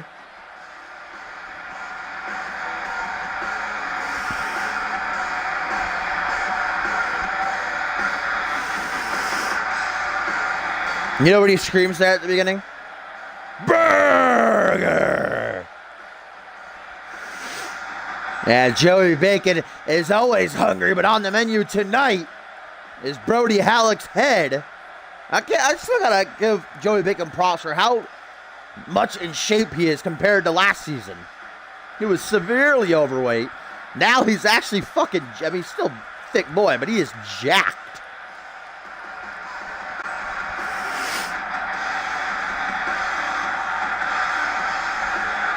Yeah, Hefe didn't actually come out with anybody.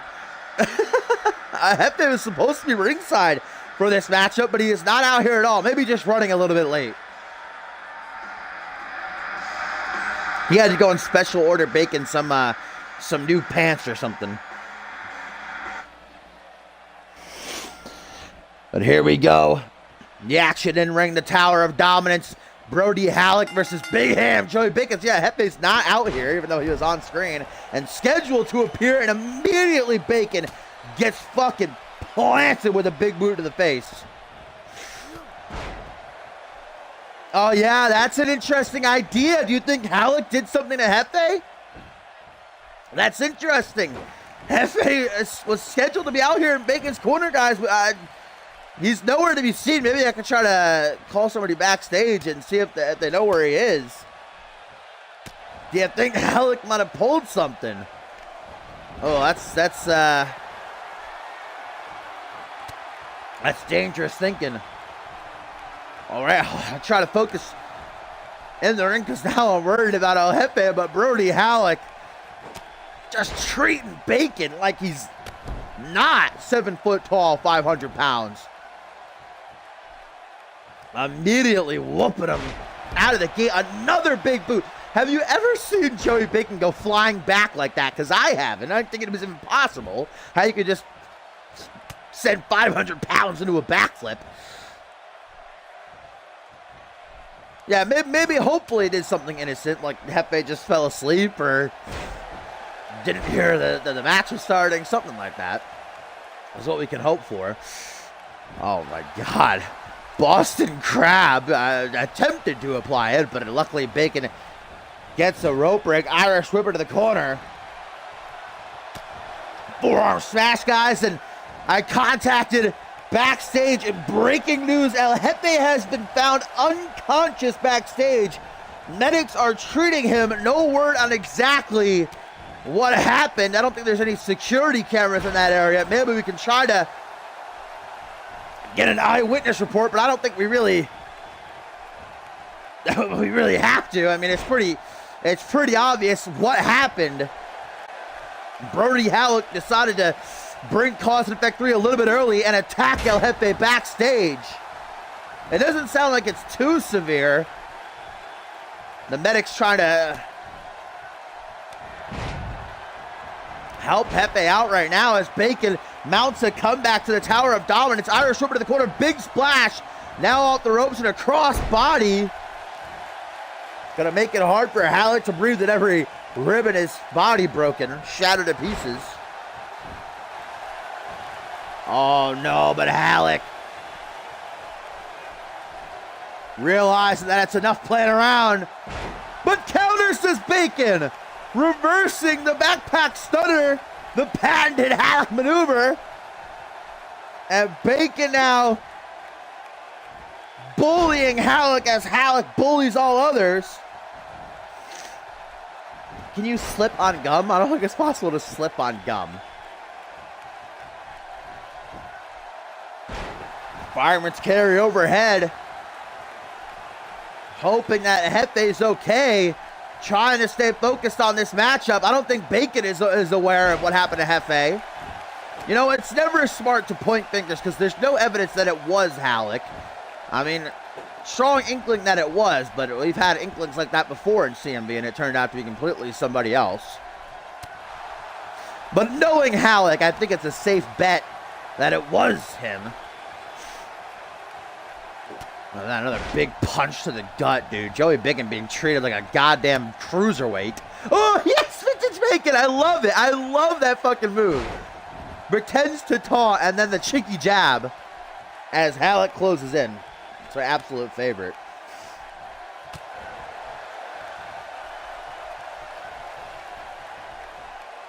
Oh, big waist-side slam by Big Ham.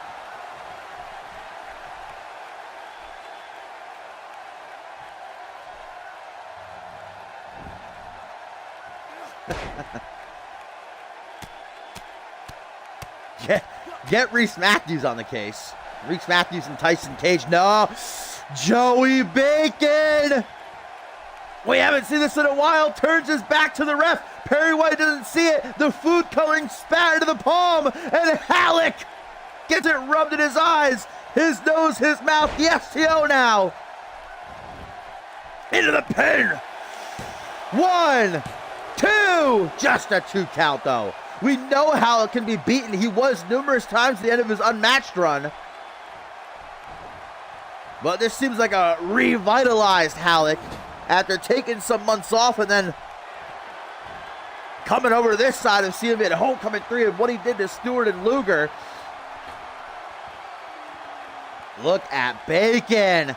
Sidewalk slam from the top rope. Don't say Bacon can't go.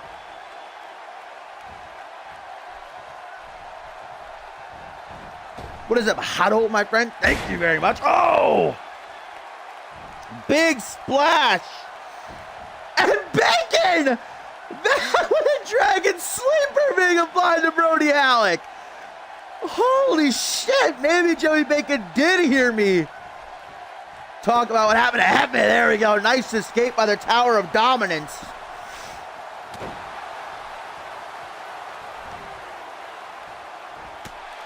Oh, hello, Tim. Nice seeing you, long time. The Orange Arena definitely is. I like it a lot better. We also have a new Fusion Arena, which is pretty dope.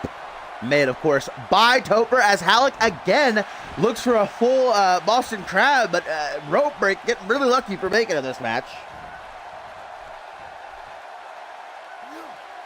That would be pretty dope. Yeah, that'd be interesting. Custom ref, bring back Slappy. Brett Angel as full-time referee. Yeah, it's still green. Brody Halleck trying to fight his way back into this matchup after Joey Bacon has been in control for the better part. And the Tower of Dominance up over the shoulders. The backpack stunner lays him out. Hooks the tree trunk of a leg.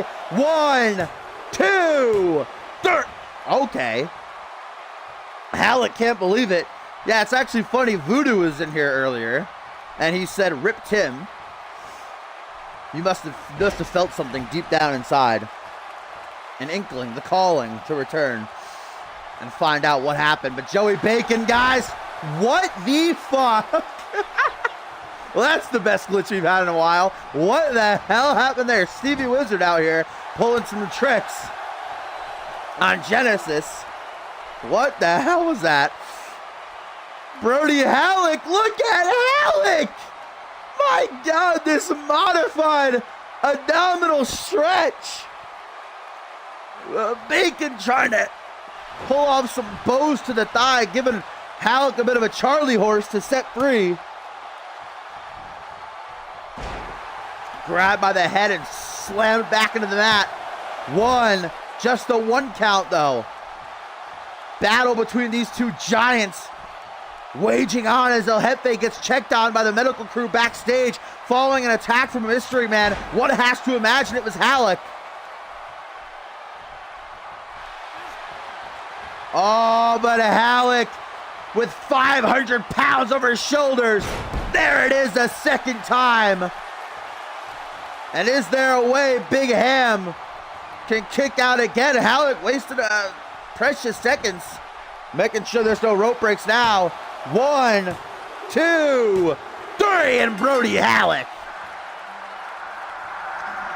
puts down Big Ham.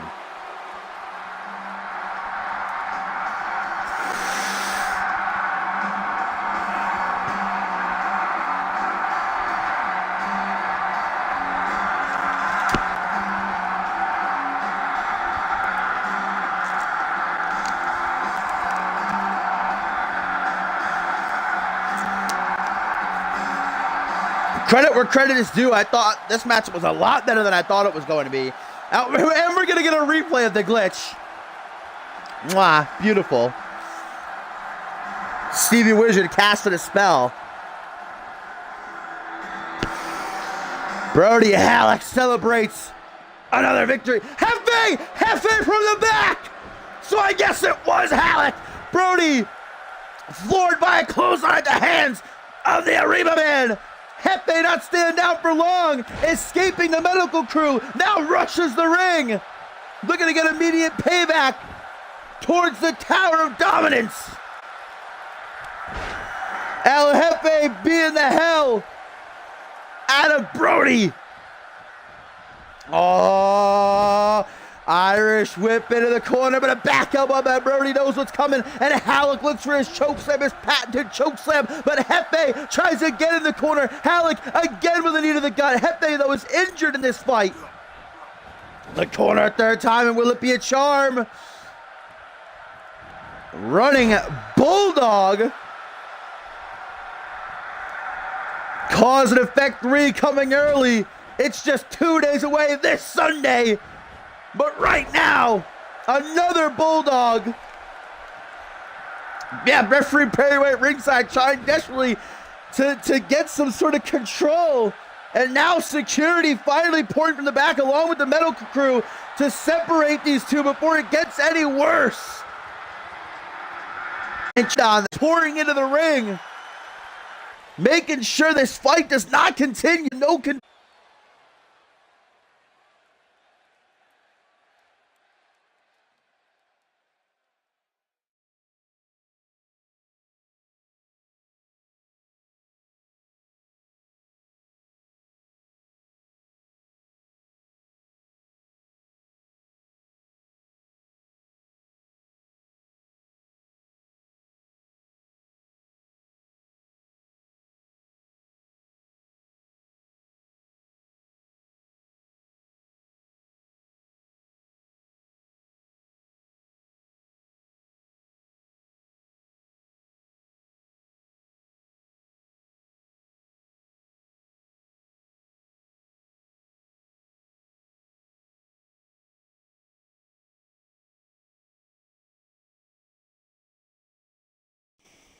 Well, guys, I guess we can now say definitively that it was Brody Halleck who attacked El Jefe backstage, as Jefe breaking free of the medical crew to then jump Halleck there after his win over Bacon.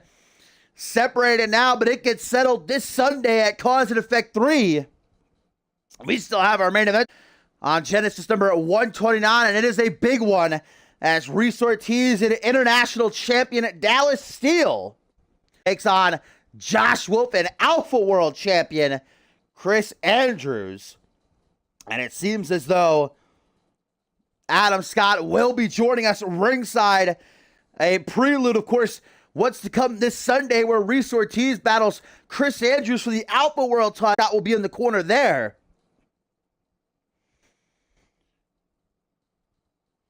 It was last week that Reese Ortiz's life was turned upside down, the exposing tape of he and Xander Slate putting his marriage on the rocks, and when he should be 100% focused after winning the 4th annual Cyborg Invitational and receiving his opportunity at the Alpha World Championship. But now he has to contend with trying to get another chance with Adam Scott, trying to figure everything out. And surely that has to gives the Brit. Surely that has to gives the Brits the advantage.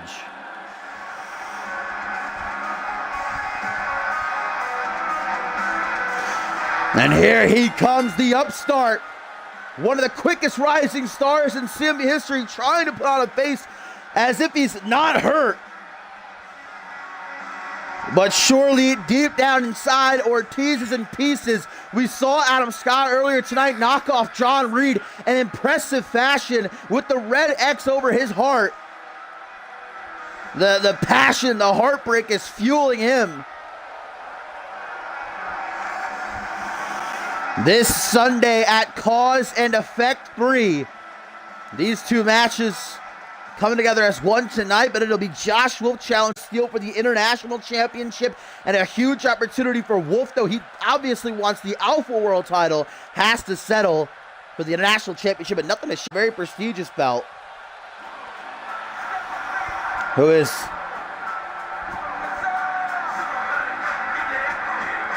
currently held by this man. The perfect specimen, the God Killer. Dallas Steele, who's coming up on 3 months holding that championship since winning it inside of the Elimination Chamber at Point Break. Dallas Steele has slayed every man that steps up to the plate with 3 successful defenses under his belt, but Josh Wolf is without a doubt his biggest challenge this Sunday.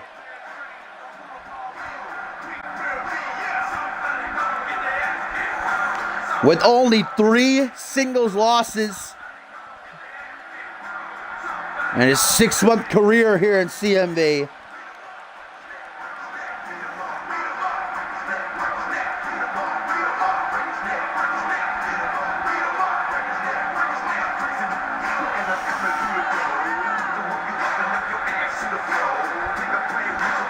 The International Championship has a long lineage, held by some of the greats and CMV Hall of Famers.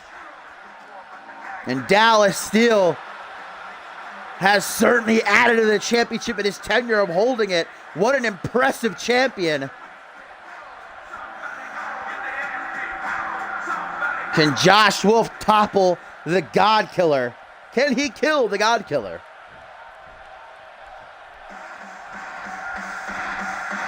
Well, there's team challengers, or rather, one challenger champion. And here comes another challenger. Indeed, the man who placed second in the 4th annual Cyborg Invitational. A man who this season has skyrocketed to the top of Friday Night Genesis. And there, of course, you see Adam Scott trailing behind Wolf. Just as he will be in the corner of the Bloody Brit this Sunday at Cause and Effect. The inaugural 2-time Rising Star champion, Josh Wolf, with Ascendant 6 on the horizon, now just 8 weeks, guys, 8 weeks away, the grandest stage of them all. Every single superstar across all of CMV wants to be a part of that spectacle, and if you're a champion, you have a guaranteed spot on the card. Even though Wolf wants the Alpha World Championship, the International Championship is what he has got a shot at.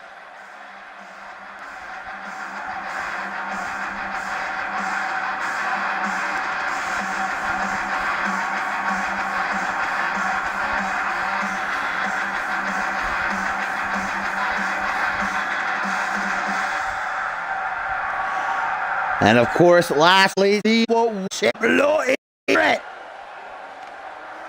Chris Andrews out from the back.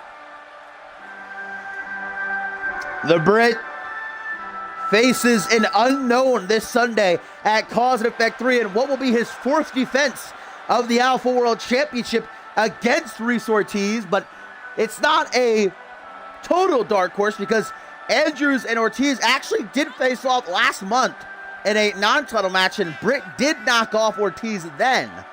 But with the championship on the line, it's really, I can't properly call this main event. So many factors that could come into play, and then you got Scott, who's going to be ringside. Really, we just have speculation isn't going to do us any good. We're just going to have to wait to see what happens this Sunday.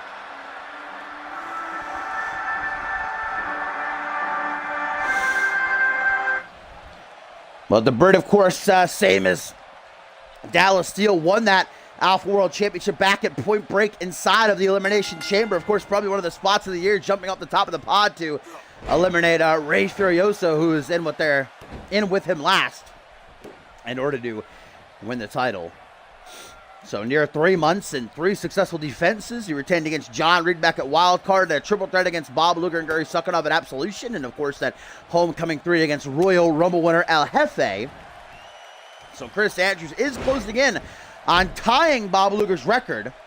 He actually will, this Sunday at Cause and Effect 3, will tie Bob Luger's record. What the fuck is Ortiz doing here?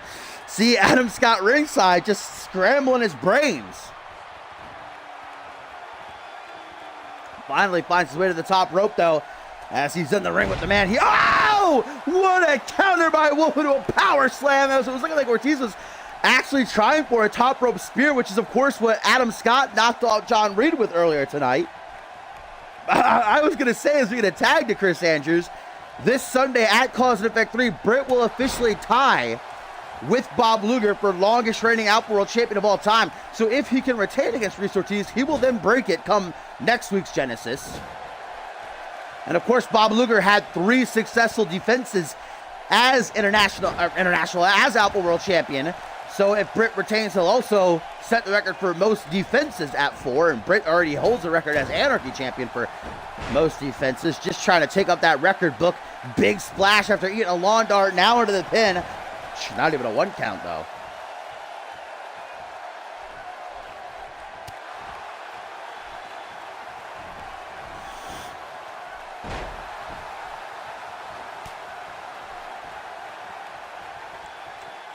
Chris Andrews continuing the attack on the man he meets one-on-one this Sunday in the main event of Cause and Effect 3 for the Alpha World Championship. Love these tight side Brit, by the way.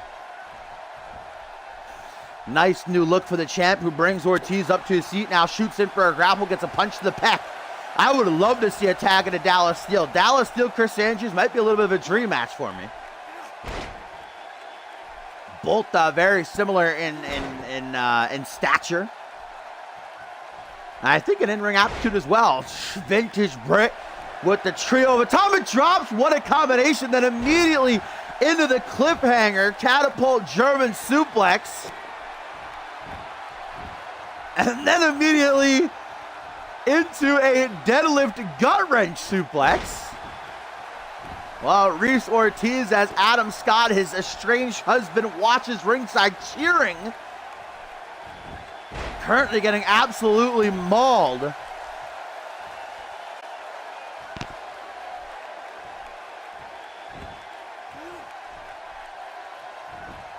Up to one knee, nice drop toe hold by the Bloody Brit, and Ortiz quickly looks for a hot tag to the international champion Dallas Steele. Here we go, champ versus champ.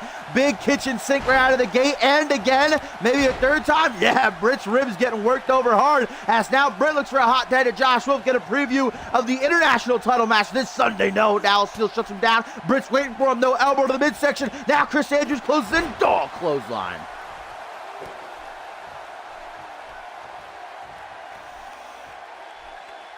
Now a knee dug right into the side of Chris Andrews' head.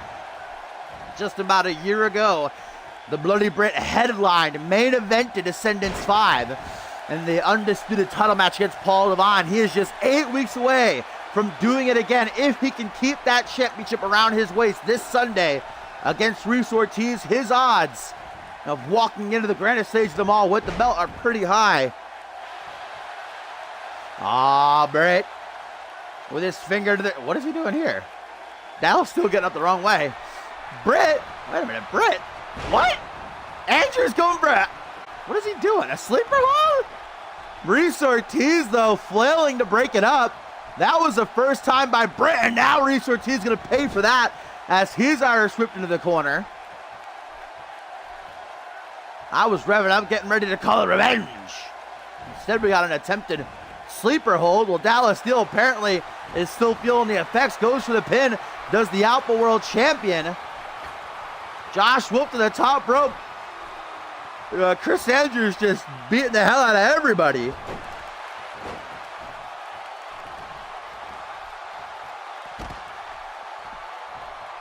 Wrenches the arm, snapped over the shoulder. And Dallas Steele now works his way back into the match. Back suplex, German suplex, now turned about into the vertical. The genetic perfection and firm control over the Bloody Brit now. Calls this the God Killer. Will it be enough to slay Chris Andrews, though? Dragged by arm and leg to ensure no rope breaks. 1, 2, only a 2 count, though. That's Reese Ortiz just now getting back up to his feet and immediately runs away from the side of Adam Scott.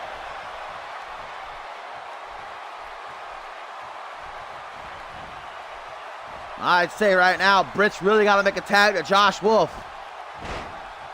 Snapmare. Stiff kicks to the back to follow through. You see how Steele positions Britt in the corner so that it's hard for him to get a tag to Wolf. He's trying to, though, crawling, but again, wait, no, he made it just in time. Here comes Josh Wolf now. The first time these two are meeting face to face, and immediately Wolf is plastered in the face with a hell of a hook. Adam Scott checking on Britt ringside there. Josh Wolf rallies. The CM Universe behind him. There's the forearm smash. Nice basement dropkick, double boots to the chest. Dallas Steele reeling, using the ropes to bring himself up to his feet. Josh Wolf waiting for him with the DDT. And no time wasted as the Vessel of Fenrir is on the hunt for the jaws of Fenrir. Reese Ortiz very wise to distract referee Perry White, giving Steele some time to muster enough to kick out of this, and he does. Meanwhile, Reese Ortiz sent flying with a belly-to-belly at the hands of the Brit, and Wolf with an ooh-ah!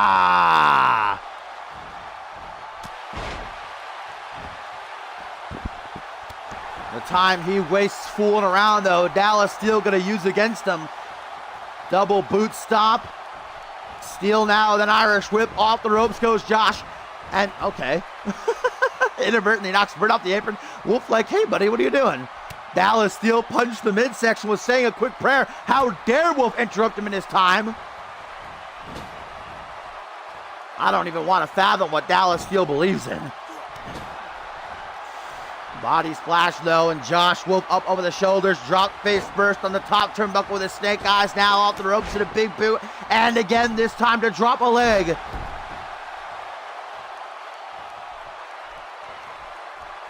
Josh Wolf looking like his eyes are glazed over. Not too sure where he is. Vintage Dallas Steele puts Wolf in the corner. Sizing up for that modified suplex.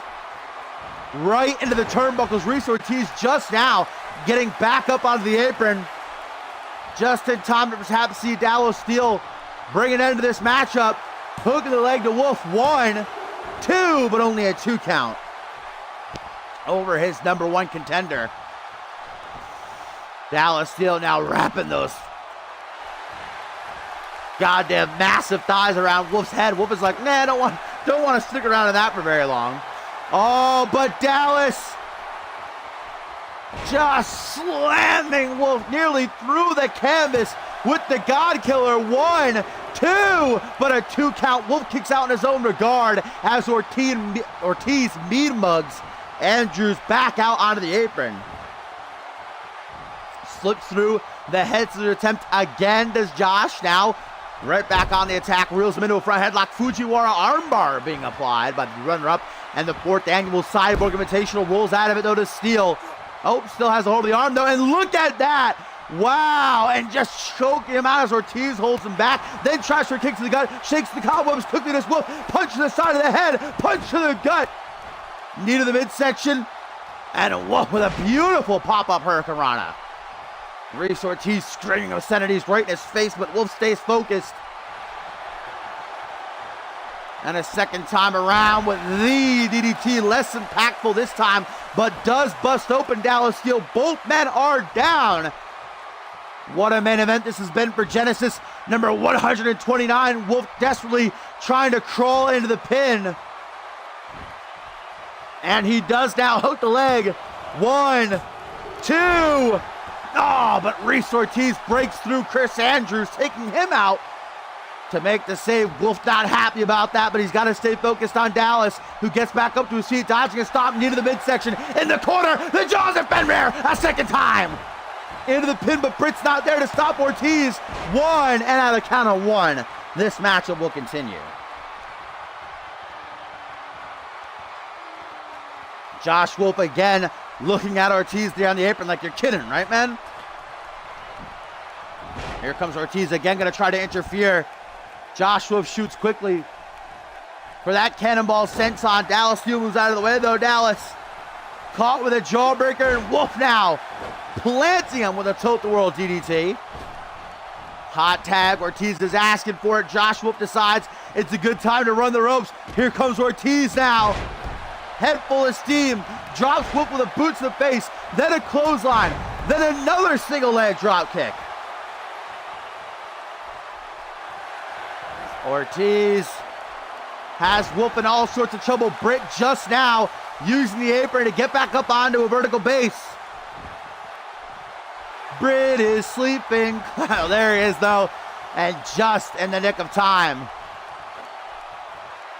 Reese Ortiz taking a shot but misses wildly as Adam Scott continues to just watch ringside. Reese Ortiz asking Josh Wolf, is this all you got? Just like in the finals of the Cyborg Invitational, Reese Ortiz looking to put Wolf down again with the knee to the side of the head that busts him wide open. 1, 2, but Britt from off screen makes the save. Ortiz with the boogeyman slam. Britt again sent to the outside, guys, and that's bad news for Wolf, who's already bleeding like a stuck pig, and Ortiz putting the final nail in the coffin.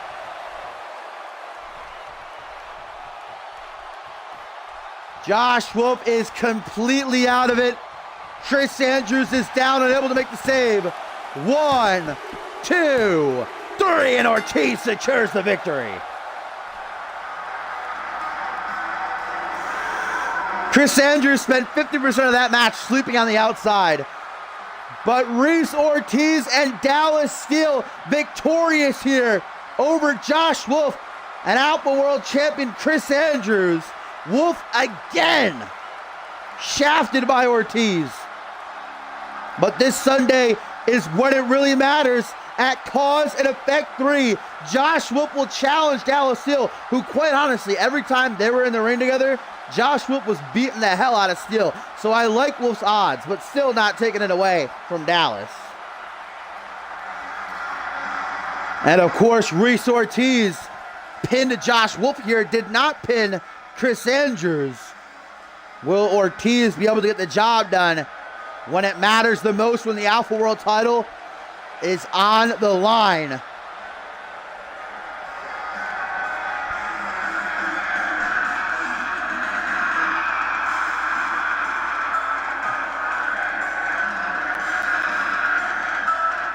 It is this Sunday, Cause and Effect 3. You don't want to miss it.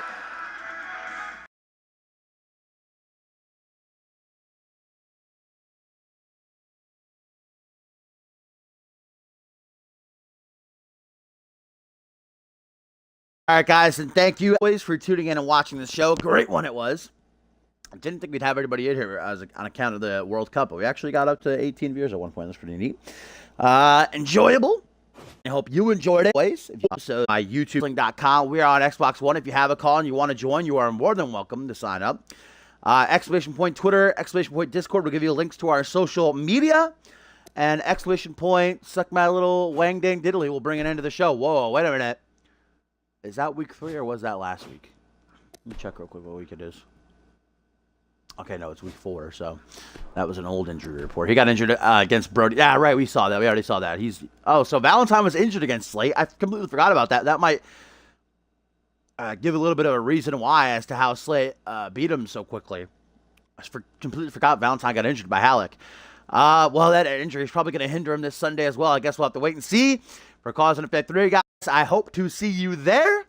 For now, toodles.